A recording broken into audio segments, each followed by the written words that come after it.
এই যে বাচ্চা সব মায়ের সামনে থাকুন, মাকে সাপোর্ট করুন, লাইক করুন, শেয়ার করুন, মাকে সাপোর্ট করুন। এই যে মা সন্তানদের জন্ম দিয়েছে 1 জানুয়ারি, 2 সপ্তাহ হলো এর জন্ম, বাচ্চাগুলো হয়েছে।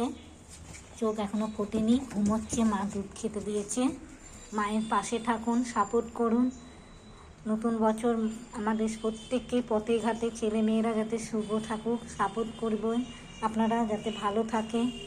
এই ঠান্ডায় এই সময় ওদের খুব কষ্ট, রাস্তায় আমরা ঘরে থাকতে পারছি না, এদের রাস্তায় কি কষ্ট। এই কচি কচি বাচ্চাদের একটা ঘর পেয়েছে, তবুও কত মা রাস্তায় জন্ম দিয়ে কত বাচ্চা মারা যাচ্ছে, কত ঠান্ডায়। এমনিতে আপনারা পাশে থাকুন, শেয়ার করুন, লাইক করুন, সাপোর্ট করুন মাকে।